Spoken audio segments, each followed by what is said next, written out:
We're back this week with Ryan on the Street, where we go around downtown Indianapolis choosing people to ask them questions about pop culture. And if they give us an opinion that we like, we give them a gift card. And away we go. We're coming to you. Oh, thank you so much for letting us pass. Okay. I'm joined here with my friend Morgan, where do you work? Indiana Department of Health. Indiana Department of Health. Oh my gosh. Your job must be incredible right now. Yeah, it's great. You absolutely love it. Okay, well, Morgan, we're going to play a game called Sunscreen or Funscreen. I'm going to give you the name of a sunscreen brand or a national daycare association that may have prevented you from having fun as a child, all right? So if you think I say a sunscreen brand, you say sunscreen. If you think I say a daycare, you say Funscreen, because sunscreen prevents third-degree burns. I'll get your good side, okay. And fun screen, you know, daycares prevent you from having fun, all right?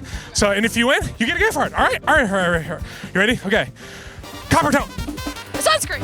Banana boat. Sunscreen. YMCA. Funscreen. Funscreen, yes. Apple tree. I've never heard of Funscreen. Fun, yes, correct. Sunbump. Sunscreen. Yes, correct. Primrose. Funscreen. Yes, correct. The Good Art School. Funscreen. Yes, correct. Did she win? Yes, you win. Oh my gosh, you get a gift card. Way to go.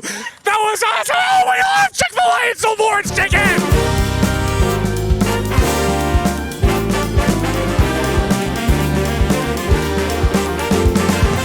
Is that Steve Poe? It's Steve Poe.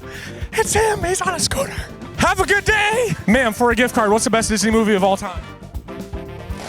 Bambi. Bambi! Oh, that's a horrible movie. It's so sad. It's like Marley and Me. For a gift card, what's better, Sam's or Costco? Sam's! That's the wrong answer. Costco's 100 times better every time. Ma'am, for a gift card, what's better, Sam's Club or Costco? Costco. Yes! That's correct. You get a gift card. Sam's Club is the worst. They're overextended on their prices. They have too much bulk cream cheese. It's unbelievable. For a gift card, who would win in a fight, Betty White or Queen Latifah? Of course she would. She's a queen. Yes. For a gift card, do you put pineapple on your pizza? Yes or no? No. Yes. You get a gift card. Share that with everyone. No one likes pineapple on pizza. For a gift card, what's better, Sam's Club or? Okay. No one wants to answer. No one wants to plant their flag on Sam's Club or Costco. Who would win in a fight, Betty White or Queen Latifah? Oh, definitely not expert enough to say. You're not an expert enough to say? Oh, you could have just guessed and I would have given it to you. Unbelievable. Ma'am, for a gift card, who would win in a fight, Betty White or Queen Latifah? Betty White. Of course she would. Betty White's undefeated. Yes. You get a gift card. Way to go. Watch out for the goose poop. There's goose poop everywhere. Ma'am, for a gift card, what's the best Disney movie of all time? Frozen. Oh, everyone says that. The movie's terrible. It's so annoying and repetitive. Let's go down this way. Away from the jackhammers. Sir, for a gift card, what's better, Sam's Club or Costco? Costco, yes, you're correct. You get a gift card. This is a Chick-fil-A gift card. I'm so wildly out of shape. Don't judge me if you're watching this on life groups. For a gift card, what is better, Sam's Club or Costco? Sam's Club. Oh, no, not at all. Sir, for a gift card, what's better, Sam's Club or Costco? Sam's Club, that's the wrong answer. Sam's Club is terrible. Costco's the only place you need to go. They have tremendous paper towels. Kirkland. Sir, for a gift card, do you put pineapple on your pizza, yes or no? No, we're gonna go this way. He definitely doesn't like pineapple on pizza. For a gift card, who would win in a fight, Betty White or Queen Latifah? Betty White, of course she would. Betty White's undefeated. You get a Chick-fil-A gift card. Come on, let's move. Sir, for a gift card, what's the best Disney movie of all time? Be on me. No. For a gift card, what's better, Sam's Club or Costco? Sam's Club. Sam's Club is the worst. We gotta make it before the sign goes. What's better, Sam's Club or Costco? No, wrong answer. What's better, Costco or Sam's Club? Costco, yes, you're correct. Yes, we love Costco.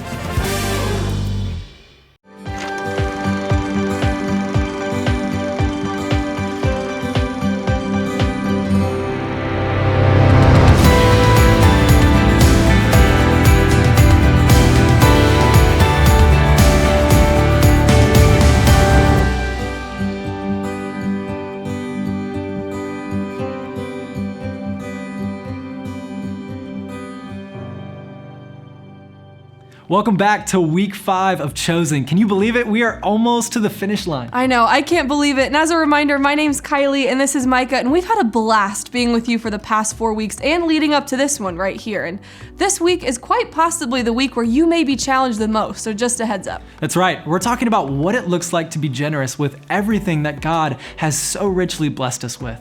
Our time, our talents, and our treasures are gifts from God and deserve to be used accordingly. And between this message and your Chosen Challenge devotionals, we hope you look at generosity in a new light and lean into how God can use that to make a difference in the world. I absolutely love hearing from our own people at Northview about how God has moved them to live out their faith. And this week, we get to hear from Ian and Katie McDaniel and their story of how God has moved in their family.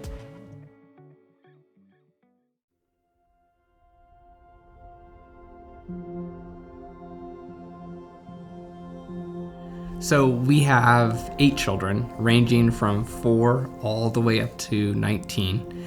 Our first 3 are born to us, or I call them bio kids, and then the latter 5 are adopted.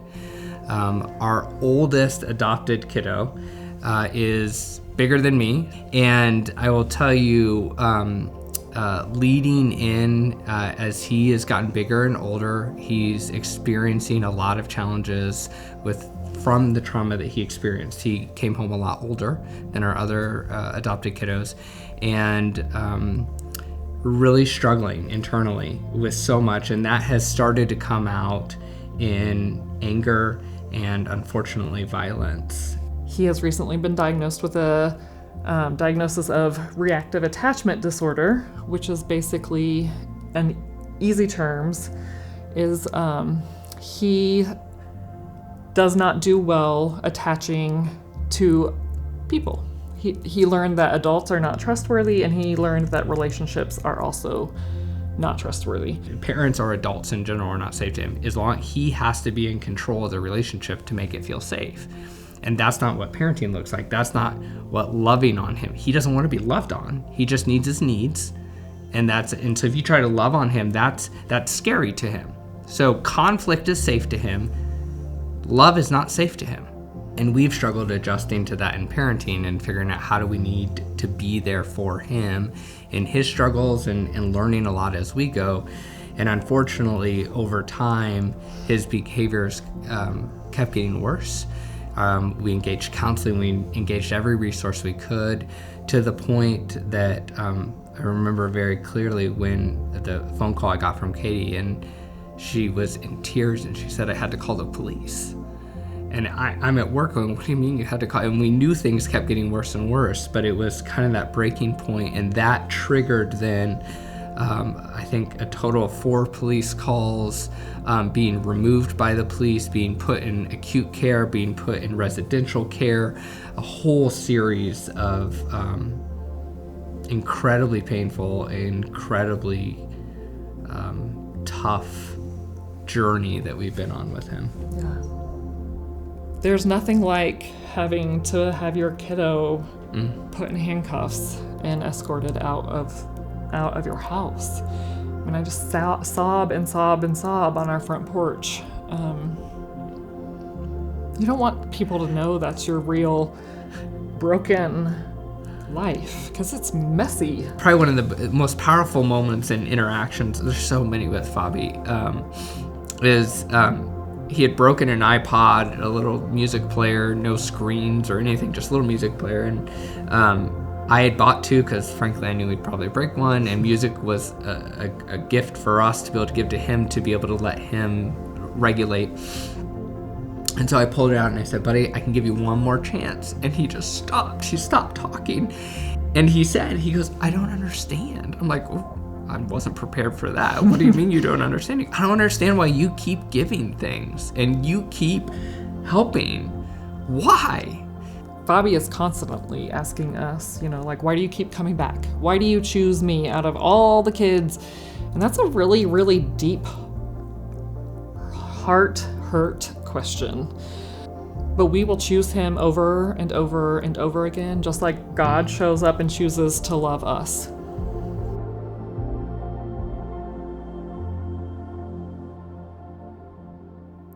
Right after I graduated from college in 2016, I did not have a lot of money. I know, shocking. I ended up buying my family's minivan for my vehicle because my parents sold it to me for super cheap. It was loyal to me for many years, but it was not the most efficient vehicle. It's what many would call a gas guzzler. So one weekend, I was planning a trip down to St. Louis for a wedding when some friends offered to let me use their Prius for the drive. I would save a good amount of money on gas, and it was definitely a more reliable vehicle. It was a great offer. During that trip, I noticed a few things. I noticed that I was driving more carefully, double checking when I normally would only check once, and giving some extra room when I was parking. I was also being extra cautious with drinks or food that I had brought into the car. I didn't want to spill anything. And when I dropped the car back off to my friends, I was careful to pick up every little thing that I brought with me to try to leave it better than I found it. This was all pretty ironic because I'm definitely not known as the neatest person around. This was all because I was hyper aware that the car was not mine. I didn't own it. I was simply allowed to use it, and I did not want to mess that up. I'm sure you've had a similar experience yourself, a time when someone entrusted you with something, and I'm sure that you were extra careful with that thing as well, right? Have you ever stopped to ask yourself, why? Ultimately, it's because when we feel ownership over something, we believe that it gives us the right to do whatever we want with that thing. But when someone trusts us with something that's theirs, we feel an added weight of responsibility and are extra careful because we don't want to have that feeling of ownership and therefore lose the feeling that we're allowed to do whatever we want. When we are entrusted with something that's not ours, it's called stewardship. We become a steward of that thing, not an owner, but a steward. So what's the point? Why am I bringing this up? Well, I believe that understanding stewardship is foundational for generosity. Did you realize that you've been chosen to be generous? This truth is all over the Bible. God's constantly calling his people to be generous with what they have. In the Old Testament, the nation of Israel is given laws that protect those who are poor among them by the generosity of those with enough. He also constantly reminds us through his word that we're called to be generous and that it's good for us. Here are just a couple examples. Matthew 6:19-21 says this: "Do not store up for yourself treasures on earth where moths and vermin destroy and where thieves break in and steal. But store up for yourselves treasures in heaven where moths and vermin do not destroy and where thieves do not break in and steal. For where your treasure is, there your heart will be also." Here, Jesus is explaining that life is not about getting more and more stuff. All of that is only temporary, so that pursuit is pointless. He also warns us that things that we treasure determine the direction of our heart. If we only store up things on earth, our heart will only be for things here on earth rather than the things of God, which are eternal. What a sad life, but many of us are living this way. Here's another passage I want you to look at. Proverbs 11:24 says, "One person gives freely, yet gains even more. Another person withholds unduly, becomes a poverty." This proverb highlights an irony about generosity. It's easy to believe that the more you have, the less you want. But in reality, the opposite is true. When all you focus on is how much you can get, nothing will satisfy you and you will always be in want. The only way to satisfy your need for more is by giving generously. This creates a healthy detachment between you and your stuff, and it relieves an unhealthy desire for more and more and more. These are just two of many examples in Scripture, but one thing is already crystal clear. God takes generosity seriously. He calls anyone who follows him to be radically generous with their lives. He assures us that the sacrifice that's being made while being generous is nothing compared to the benefit of choosing generosity. He has chosen each and every one of his followers for generosity. It's a fruit that should be obvious in the lives of every believer. Like I said, he takes generosity seriously. But here's an important question. Do you take God seriously? Are you serious about generosity, or are you stingy with what you have? Do you believe God when he tells you that you'd be better off giving instead of receiving, or are you convinced that your possessions will bring you ultimate fulfillment and happiness?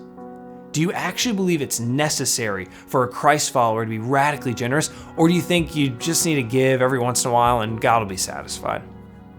The truth is, God has called his followers to be radically generous with their lives, not just money, but lives. But how do we do this? How can we adopt this mindset of generosity? How can we make generosity not just something we think about every once in a while, but a rhythm in our life? Well, like I mentioned earlier, it all goes back to the concept of stewardship. James 1, 16 through 17 says, "Don't be deceived, my dear brothers and sisters. Every good and perfect gift is from above, coming down from the Father of heavenly lights, who does not change like shifting shadows." Here's a humbling truth I want you to hear, but I'll warn you ahead of time that it probably won't be easy to hear. The truth is, you don't own anything. That house you've been making payments on for years, not yours. The car you paid off in 2018, nope. The money in your bank account, not a cent. That unscheduled free time you have planned for this weekend, that's not yours either. And that passion project you've been working on for years, it's not yours. Now, don't get me wrong, you have control over what you're going to do with those things. God has entrusted you with control over them. That's the whole concept of stewardship. Technically, you can waste the money, burn the house, and crash the car if you want. You would still be stewarding those things, just very poorly. But you need to realize that every single one of those things comes from God. Like James said, every good and perfect gift comes from above. He also warns us not to be deceived. Guys, so many of us are deceived. We hold our possessions, money, time, and resources so tightly because we believe they're ours. We earn them, we deserve them, so we are going to do what we want with them. But that's not the case. God has graciously gifted each of us with what we have, and He expects us to be generous with those things. You have been chosen for generosity. When you let this truth sink in, past the head level and down to the heart level, it changes things. The moment we truly realize that everything we have has been entrusted to us, we start treating it differently. Just like the Prius that I borrowed, I was much more careful because I wanted to be a good steward of what I'd been entrusted with. I was constantly asking myself, what would the owner want? What did the owner ask me to do with this car? Do we ask similar questions with our possessions? Questions like, what does God want me to do with this paycheck? How does God want me to use my house? What does God want me to do with my free time today? The moment we realize that it's all His is the moment we can step into generosity in the way God called us to. It's much easier to be generous with something we realized was a gift in the first place. It's then that generosity won't just be something we do at Christmas time. Generosity becomes a part of your daily life. It's a rhythm you live out every single day. You utilize everything you have from a place of generosity. It's not just what you do, it's who you are. This is a beautiful picture, but it's impossible when we cling tightly to everything we have because we think we earn this or we deserve this. So what is it for you? What's something you need to loosen your grip on? How can you be radically generous with what you've been given by God? Is this going to be easy? Not at all. It's so hard to loosen our grip on the things that we think that we need to feel happy or to feel comfortable. In the moments when it's difficult, I want to encourage you to remember just how generous God has been to you. It's all a gift coming down from the Father. God has extended undeserved generosity to each and every one of us, and in doing so, He has chosen you to be generous. The question is, will you choose to make generosity one of your daily rhythms? Will you loosen your grip on the things you think you own and start recognizing that everything is a gift? Will you choose to live a life of generosity? What a timely word from Aaron. You know, I really want to be described as a truly generous person with everything that God has entrusted me with. And to be honest, I have to keep working at that. Yeah, and hopefully this gives you plenty of opportunities for great conversations in your life group to process and work through what it looks like to live a generous life. You guys are doing such an incredible job at leaning into the Chosen Challenge. Don't stop now, you have 2 more weeks to get after it. Yeah, and have an incredible time being with your people and getting real about what generosity looks like for you. So enjoy your time together, and we'll see you next week.